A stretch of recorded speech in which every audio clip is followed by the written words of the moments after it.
సంకల్ప సిద్ధ జీవితం ద పర్పస్ డ్రివెన్ లైఫ్. రెండవ సంకల్పము పర్పస్ 2. మీరు దేవుని కుటుంబం కోసం రూపొందించబడ్డారు.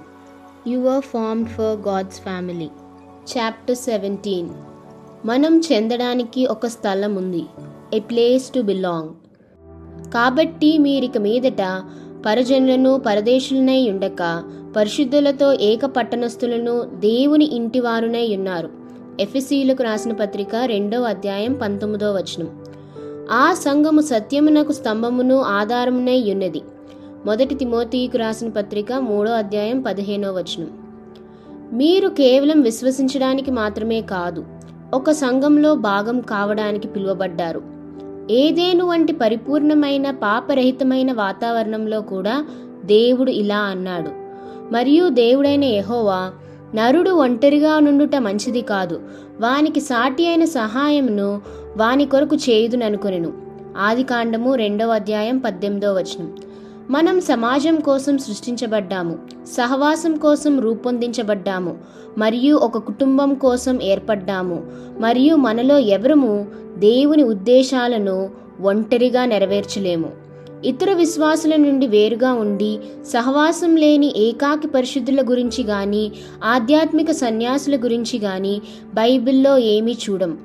బైబిల్ ఇలా చెబుతుంది, మనం ఒక చోట చేర్చబడ్డాము, ఐక్యపరచబడ్డాము, కలిసి నిర్మించబడ్డాము, అవయవాలుగా కలిసి ఉన్నాము, వారసులుగా కలిసి ఉన్నాము, మరియు కలిసి కొనుపోబడతాము. మీరు ఇకపై ఒంటరిగా లేరు. క్రీస్తుతో మీకున్న సంబంధం వ్యక్తిగతమైనదే అయినప్పటికీ అది కేవలం రహస్యంగానే ఉండాలని దేవుడు ఎప్పుడూ ఆశించడు. దేవుని కుటుంబంలో మీరు ప్రతి ఇతర విశ్వాసితోనూ అనుసంధానమై ఉంటారు. మనం నిత్యం ఒకరికొకరం సొంతమై ఉంటాము. రోమీయులకు రాసిన పత్రిక 12వ అధ్యాయం 4-5 వచనములు.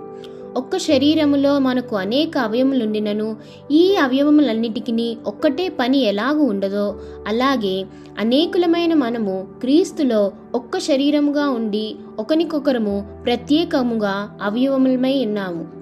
క్రీస్తును అనుసరించడంలో కేవలం విశ్వసించడం మాత్రమే కాదు, ఆయనకు చెందిన వారమై ఉండటం కూడా. మనం ఆయన సంఘం అనే శరీరంలో అవయవములై ఉన్నాము. పౌలు దృష్టిలో సంఘంలో ఒక సభ్యునిగా ఉండటం అంటే ఒక సజీవ శరీరంలోని అత్యంత కీలకమైన అవయవంలా క్రీస్తు శరీరంలో ఒక అనివార్యమైన పరస్పర అనుసంధానం కలిగిన భాగంగా ఉండటమే. సభ్యత్వానికి సంబంధించిన ఈ బైబిల్ సంబంధిత అర్థాన్ని మనం తిరిగి గ్రహించి ఆచరణలో పెట్టాల్సిన అవసరం ఉంది.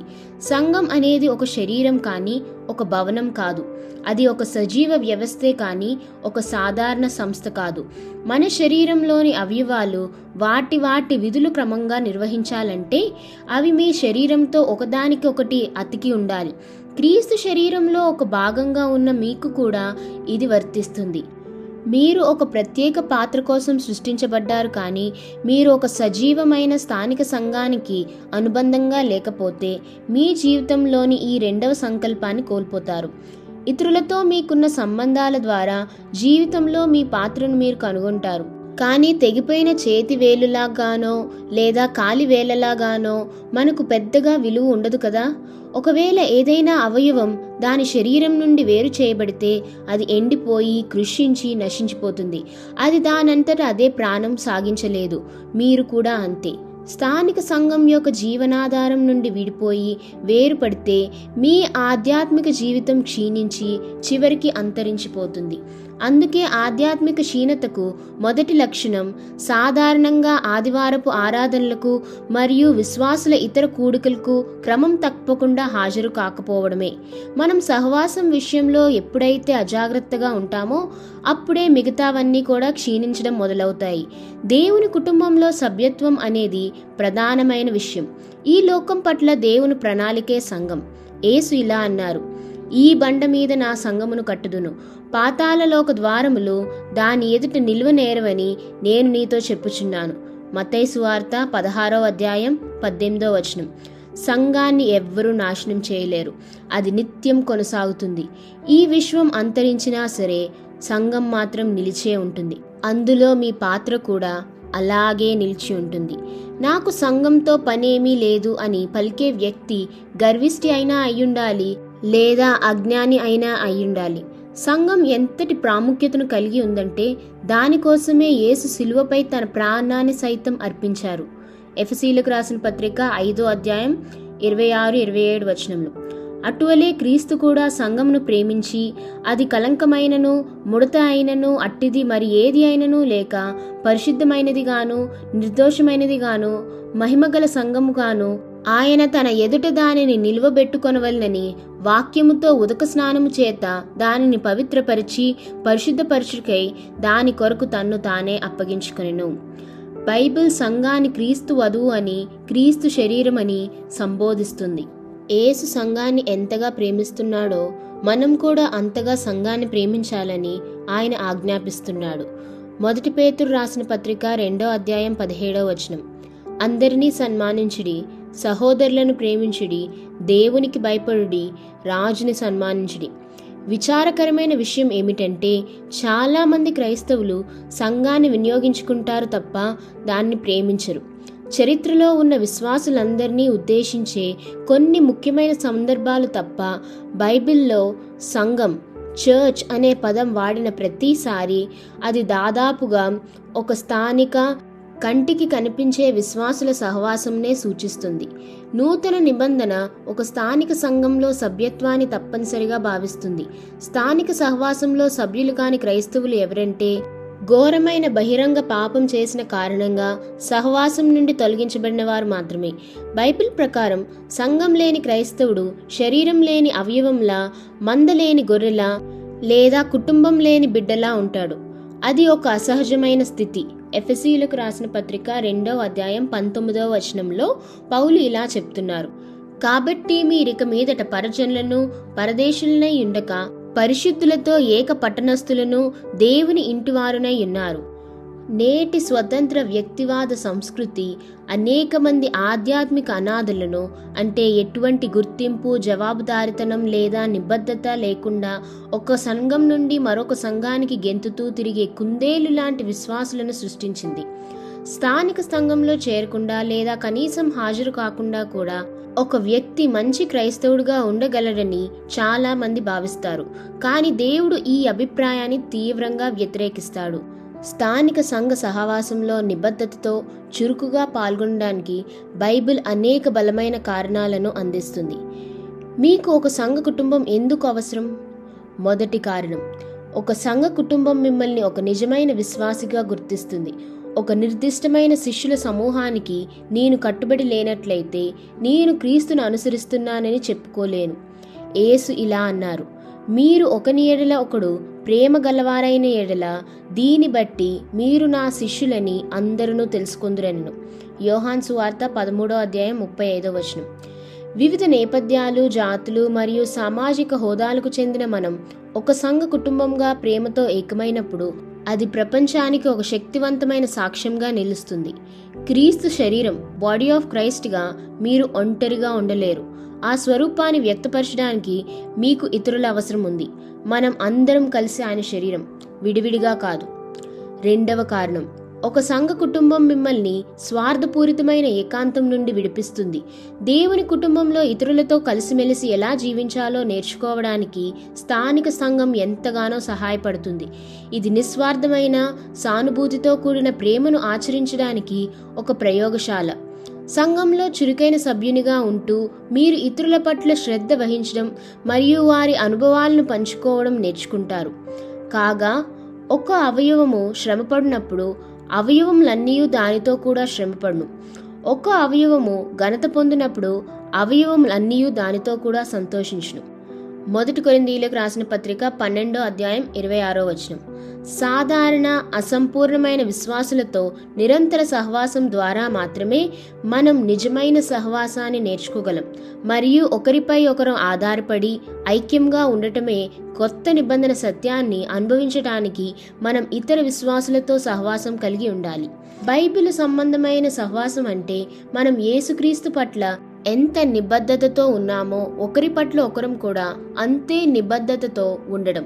మనం ఒకరి కోసం ఒకరం మన ప్రాణాలను అర్పించాలని దేవుడు ఆశిస్తున్నాడు. యోహాను సువార్త 3వ అధ్యాయం 16వ వచనం తెలిసిన చాలా మంది క్రైస్తవులకు 1 యోహాను రాసిన పత్రిక 3వ అధ్యాయం 16వ వచనం గురించి తెలియదు. మొదటి యోహాను రాసిన పత్రిక 3వ అధ్యాయం 16వ వచనంలో ఇలా వ్రాయబడింది, ఆయన మన నిమిత్తము తన ప్రాణమును పెట్టెను గనుక దీని వలన ప్రేమ ఎట్టిదని తెలుసుకొనిచున్నాము. మనము కూడా సహోదరుల నిమిత్తము మన ప్రాణములను పెట్టబద్దులమై ఉన్నాము. ఇతర విశ్వాసుల పట్ల మీరు కనబరచాలని దేవుడు ఆశించే త్యాగపూరిత ప్రేమ ఇదే. యేసు మిమ్మల్ని ప్రేమించిన విధంగానే మీరును వారిని ప్రేమించడానికి సిద్ధంగా ఉండటం. 3వ కారణం, ఒక సంఘ కుటుంబం మీరు ఆధ్యాత్మిక బలాన్ని పెంపొందించుకోవడానికి సహాయపడుతుంది. కేవలం ఆరాధన సేవలకు హాజరై నిష్క్రియ ప్రేక్షకులుగా ఉండటం ద్వారా మీరు ఎన్నటికీ పరిపక్వత చెందలేరు. స్థానిక సంఘం యొక్క సంపూర్ణ జీవితంలో పాల్పంచుకోవడం మాత్రమే ఆధ్యాత్మిక బలాన్ని పెంపొందిస్తుంది. బైబిల్ ఎఫెసీయులకు రాసిన పత్రిక 4వ అధ్యాయం 16వ వచనంలో ఇలా చెప్తుంది, ఆయన శిరస్సయ్యున్నాడు, ఆయన నుండి సర్వ శరీరము చక్కగా అమర్చబడి తనలోనున్న ప్రతి అవయవము తన పరిమాణము చొప్పున పనిచేయుచుండగా ప్రతి కీలు వలన కలిగిన బలము చేత అతకబడి ప్రేమయందు తనకు క్షేమాభివృద్ధి కలుగునట్లు శరీరమునకు అభివృద్ధి కలుగు చేసుకొనిచున్నది. క్రొత్త నిబంధనలో ఒకరినొకరు లేదా ఒకరికొకరు అనే పదం 50కి పైగా సార్లు ఉపయోగించబడింది. మనం ఒకరినొకరు ప్రేమించుకోవాలని, ఒకరి కోసం ఒకరు ప్రార్థించుకోవాలని, ఒకరినొకరు ప్రోత్సహించుకోవాలని, ఒకరినొకరు హెచ్చరించుకోవాలని, ఒకరినొకరు పలకరించుకోవాలని, ఒకరికొకరు సేవ చేసుకోవాలని, ఒకరికొకరు బోధించుకోవాలని, ఒకరినొకరు అంగీకరించుకోవాలని, ఒకరినొకరు గౌరవించుకోవాలని, ఒకరి భారాలను ఒకరు మోయాలని, ఒకరినొకరు క్షమించుకోవాలని, ఒకరికొకరు లోబడి ఉండాలని, ఒకరినొకరు విశ్వసించాలని, ఇంకా అనేక ఇతర పరస్పర పనులను చేయాలని ఆజ్ఞాపించబడ్డాము. ఇదే బైబిల్ సంబంధమైన సభ్యత్వం. ఒక స్థానిక సహవాసం ద్వారా మీరు నెరవేర్చాలని దేవుడు ఆశించే మీ కుటుంబ బాధ్యతలు ఇవే. మీ ఇష్టాలకు అడ్డుపడేవారు చుట్టూ ఎవరూ లేనప్పుడు పవిత్రంగా ఉండటం సులభంగా అనిపించవచ్చు, కానీ అది ఒక అసత్యమైన పరీక్షించబడిన పవిత్రత. ఒంటరితనం మోసాన్ని పెంచుతుంది. మనల్ని సవాలు చేసేవారు ఎవరూ లేనప్పుడు మనం వృద్ధి చెందామని మనల్ని మనం మోసం చేసుకోవడం సులభం. నిజమైన వృద్ధి సంబంధాలలోనే వ్యక్తమవుతుంది. మనం ఎదగడానికి కేవలం బైబిల్ మాత్రమే సరిపోదు, మనకి తోటి విశ్వాసులు కూడా అవసరం. మనం ఒకరి నుండి ఒకరు నేర్చుకోవడం ద్వారా, ఒకరి పట్ల ఒకరు జవాబుదారీగా ఉండడం ద్వారా మరింత వేగంగా బలంగా ఎదుగుతాము. దేవుడు తమకు ఏమి బోధిస్తున్నాడో ఇతరులు పంచుకున్నప్పుడు నేను కూడా నేర్చుకుంటాను మరియు ఎదుగుతాను. 4వ కారణం, క్రీస్తు సంఘ కుటుంబానికి మీ అవసరం ఉంది. దేవుని కుటుంబంలో మీరు పోషించాల్సిన ఒక విశిష్టమైన పాత్ర ఉంది. దీనినే మీ పరిచర్య అని పిలుస్తారు. ఈ బాధ్యతను నిర్వర్తించడానికి దేవుడు మీకు తలాంతులను అనుగ్రహించాడు. 1 కొరింథీయులకు రాసిన పత్రిక 12వ అధ్యాయం 7వ వచనం, అయినను అందరినీ ప్రయోజనము కొరకు ప్రతివానికి ఆత్మ ప్రత్యక్షత అనుగ్రహించబడుచున్నది. మీ తలాంతులను మీరు కనుగొనడానికి, అభివృద్ధి చేసుకోవడానికి మరియు ఉపయోగించుకోవడానికి దేవుడు మీకోసం రూపొందించిన స్థలమే మీ స్థానిక సహవాసం. మీకు విస్తారమైన పరిచర్య కూడా ఉండవచ్చు, కానీ అది స్థానిక సంఘంలో మీరు చేసే సేవకు అదనం. యేసు మీ పరిచర్యను నిర్మిస్తానని వాగ్దానం చేయలేదు, ఆయన తన సంఘాన్ని నిర్మిస్తానని వాగ్దానం చేశాడు. 5వ కారణం, ప్రపంచంలో క్రీస్తు యొక్క సువార్త సేవలో మీరు పాలు పంచుకుంటారు. యేసు ఈ భూమిపై సంచరించినప్పుడు దేవుడు క్రీస్తు యొక్క భౌతిక శరీరం ద్వారా కార్యాలు జరిగించాడు. నేడు ఆయన తన ఆత్మ సంబంధమైన శరీరాన్ని ఉపయోగిస్తున్నాడు. ఈ భూమిపై దేవుని సాధనం సంఘమే. మనం ఒకరినొకరు ప్రేమించుకోవడం ద్వారా దేవుని ప్రేమను ఆచరణలో చూపించడమే కాదు, ఆ ప్రేమను కలిసికట్టుగా మిగిలిన ప్రపంచానికి కూడా చూపించాలి. ఇది మనందరికీ కలిసి లభించిన ఒక అద్భుతమైన విశేషాధికారం. క్రీస్తు శరీరంలోని అవయవాలుగా మనం ఆయన చేతులు, ఆయన పాదాలు, ఆయన కళ్ళు మరియు ఆయన హృదయం. ఆయన మన ద్వారా ఈ లోకంలో పనిచేస్తాడు. మనలో ప్రతి ఒక్కరూ తమ వంతు సహకారాన్ని అందించాలి.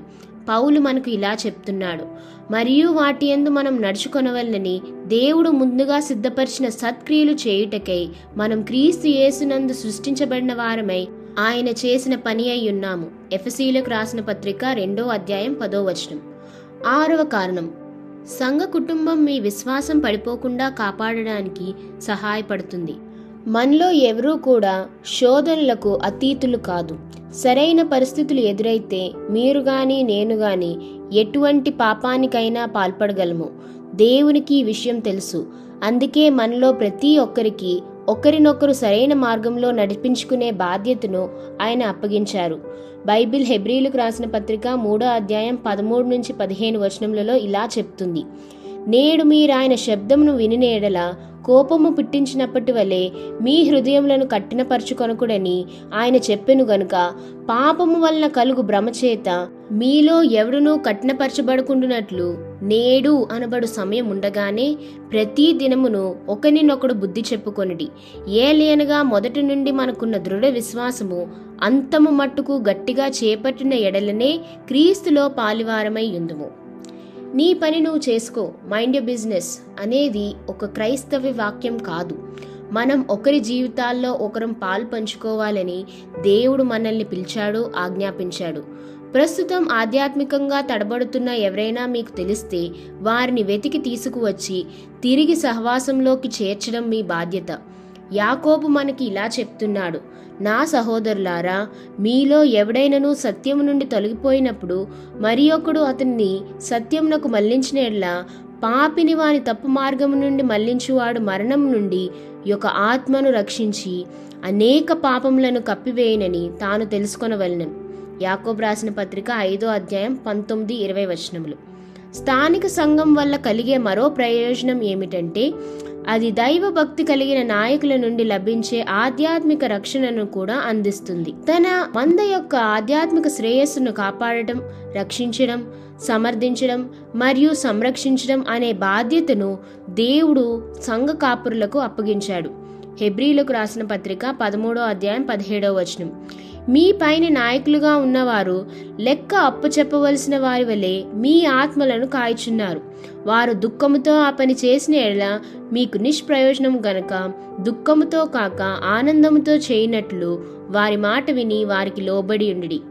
సంఘ జీవితం నుండి వేరుపడి దేవుని కుటుంబం నుండి ఒంటరిగా ఉండి ఆత్మీయ నాయకులకు జవాబుదారీగా ఉండని విశ్వాసులను సైతాను ప్రేమిస్తాడు. ఎందుకంటే వారు తన ఎదుగుదల ముందు నిస్సహాయులుగా, శక్తిహీనులుగా ఉంటారని సైతానుకు తెలుసు. అంతా సంఘంలోనే ఉంది. నా పుస్తకం ద పర్పస్ డ్రివెన్ చర్చ్లో ఆరోగ్యకరమైన జీవితాన్ని గడపటానికి ఒక ఆరోగ్యకరమైన సంఘంలో భాగమై ఉండటం ఎంత ఆవశ్యకమో నేను వివరించాను. ఆ పుస్తకాన్ని కూడా మీరు చదువుతారని నేను ఆశిస్తున్నాను. ఎందుకంటే మీ జీవితం కోసం దేవుడు నిర్దేశించిన 5 ఉద్దేశాలను నెరవేర్చుకోవడంలో మీకు సహాయపడేలా ఆయన తన సంఘాన్ని ప్రత్యేకంగా ఎలా రూపొందించారో అర్థం చేసుకోవడానికి ఆ పుస్తకం మీకు తోడ్పడుతుంది. మీ 5 అత్యంత లోతైన అవసరాలను తీర్చడానికే ఆయన సంఘాన్ని నిర్మించారు.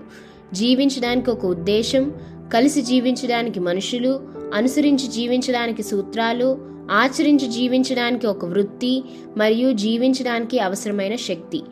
ఈ 5 ప్రయోజనాలను ఒకే చోట పొందగలిగే మరొక ప్రదేశం ఈ భూమిపై మరెక్కడా లేదు. దేవుడు తన సంఘం పట్ల ఉద్దేశించిన విషయాలే మన పట్ల కూడా ఉద్దేశించాడు. ఆరాధన మీరు దేవునిపై దృష్టి నిలపటానికి సహాయపడుతుంది. సహవాసం జీవిత సమస్యలను ఎదుర్కోవడంలో మీకు తోడ్పడుతుంది. శిష్యరికం మీ విశ్వాసాన్ని బలపరుస్తుంది. పరిచర్య మీ తలాంతులను గుర్తించడంలో సహాయపడుతుంది. సువార్త సేవ మీ జీవిత లక్ష్యాన్ని నెరవేర్చుకోవడంలో మీకు అండగా నిలుస్తుంది. ఈ భూమిపై సంఘానికి సాటి వచ్చేది మరొకటి ఏదీ లేదు. మీ ఎంపిక. ఒక బిడ్డ పుట్టినప్పుడు ఆ బిడ్డ విశ్వ మానవ కుటుంబంలో యథేచ్ఛగా ఒక భాగం అవుతుంది. కానీ ఆ బిడ్డ తగిన పోషణ, సంరక్షణ లభించి ఆరోగ్యంగాను దృఢంగాను ఎదగాలంటే ఆ బిడ్డ ఏదో ఒక నిర్దిష్ట కుటుంబంలో సభ్యుడిగా ఉండటం అవసరం. ఆధ్యాత్మికంగా కూడా ఇదే విషయం వర్తిస్తుంది. మీరు మరలా జన్మించినప్పుడు మీరు దేవుని విశ్వవ్యాప్త కుటుంబంలో సహజంగానే ఒక భాగంగా మారిపోయారు. అయితే దేవుని కుటుంబానికి సంబంధించిన ఒక స్థానిక సంఘంలో కూడా మీరు సభ్యుడిగా లేదా సభ్యురాలిగా చేరడం అవసరం. చర్చికి హాజరయ్యే వారికి చర్చ్ సభ్యులకు మధ్య ఉన్న తేడా నిబద్ధత, కమిట్మెంట్. హాజరయ్యేవారు కేవలం పక్కన నిలబడి చూసే ప్రేక్షకులైతే సభ్యులు పరిచర్యలో పాల్పంచుకుంటారు. హాజరయ్యేవారు కేవలం వినియోగదారులైతే సభ్యులు తోడ్పాటునిచ్చేవారు. హాజరయ్యేవారు బాధ్యతను పంచుకోకుండా చర్చ్ వల్ల కలిగే ప్రయోజనాలను మాత్రమే కోరుకుంటారు. వారు పెళ్లి బంధానికి కట్టుబడి ఉండకుండా కలిసి జీవించాలనుకునే జంటల వంటి వారు. స్థానిక సంఘ కుటుంబంలో చేరడం ఎందుకు ముఖ్యం? ఎందుకంటే మీరు మీ ఆత్మీయ సహోదర సహోదరీల పట్ల కేవలం సిద్ధాంతపరంగానే కాకుండా వాస్తవంగా నిబద్ధతతో ఉన్నవారని అది నిరూపిస్తుంది. మీరు ఆదర్శప్రాయమైన వ్యక్తులను కాదు, వాస్తవమైన వ్యక్తులను ప్రేమించాలని దేవుడు కోరుకుంటున్నాడు. మీరు పరిపూర్ణమైన సంఘం కోసం జీవితాంతం వెతకవచ్చు, కానీ దాన్ని ఎప్పటికీ కనుగొనలేరు. దేవుడు ప్రేమించినట్లే మీరు కూడా అపరిపూర్ణులైన పాపులను ప్రేమించడానికి పిలువబడ్డారు. యెరూషలేములోని క్రైస్తవులు ఒకరికొకరు తమ నిబద్ధత విషయంలో చాలా నిర్దిష్టంగా ఉన్నారు. వారు సహవాసానికి అంకితమయ్యారు. బైబిల్ అపోస్తుల కార్యంలో 2వ అధ్యాయం 42వ వచనంలో ఇలా చెప్తుంది: మీరు అపోస్తుల బోధయందును సహవాసమందును రొట్టె విరుచుటయందును ప్రార్థన చేయుటయందును ఎడతెగక యుండిరి. ఈనాటికి మీరు అవే విషయాలకు కట్టుబడి ఉండాలని దేవుడు ఆశిస్తున్నాడు. క్రైస్తవ జీవితం అనేది కేవలం క్రీస్తుకు కట్టుబడి ఉండటం మాత్రమే కాదు, అది తోటి క్రైస్తవులకు కట్టుబడి ఉండటం కూడా. మాసిదోనియాలోని క్రైస్తవులు ఈ విషయాన్ని అర్థం చేసుకున్నారు. పౌలు ఇలా అన్నారు: ఇదియోగాక మొదట ప్రభువునకును దేవుని చిత్తము వలన మాకును తమ్మును తామే అప్పగించుకొనిరి, ఇంతగా చేయుదురని మేమనుకొనలేదు. 2వ కొరింథీయులకు రాసిన పత్రిక 8వ అధ్యాయం 5వ వచనం. మీరు దేవుని బిడ్డగా మారిన తరువాత ఒక స్థానిక సంఘంలో సభ్యత్వం పొందడం అనేది సహజమైన తదుపరి అడుగు. క్రీస్తుకు మిమ్మల్ని మీరు సమర్పించుకోవడం ద్వారా మీరు ఒక క్రైస్తవుడిగా మారుతారు. కానీ విశ్వాసులైన ఒక నిర్దిష్ట సమూహానికి మిమ్మల్ని మీరు అంకితం చేసుకోవడం ద్వారా మీరు ఆ సంఘంలో ఒక సభ్యుడిగా సభ్యురాలిగా మారుతారు. మొదటి నిర్ణయం రక్షణను తీసుకువస్తుంది, రెండవది సహవాసాన్ని ప్రసాదిస్తుంది. 17వ రోజు నా సంకల్పమును గురించి ఆలోచించాల్సిన అంశం. నేను కేవలం విశ్వసించడానికి కాదు, ఒక సహవాసంలో భాగం కావడానికి పిలువబడ్డాను. గుర్తించుకోవలసిన వాక్యం: ఒక శరీరంలో మనకు అనేక అవయవములుండినను ఈ అవయవములన్నిటికీ ఒక్కటే పని ఎలాగూ ఉండదో, అలాగే అనేకులమైన మనము క్రీస్తులో ఒక్క శరీరంగా ఉండి ఒకని కొరకము ప్రత్యేకముగా అవయవములమై ఉన్నాము. రోమీయులకు రాసిన పత్రిక 12వ అధ్యాయం 4-5 వచనములు. పరిశీలనాంశము: నా స్థానిక సంఘంలో నేను పాల్గొనే విధానం నేను దేవుని కుటుంబాన్ని ప్రేమిస్తున్నానని మరియు దానికి కట్టుబడి ఉన్నానని నిరూపిస్తుందా?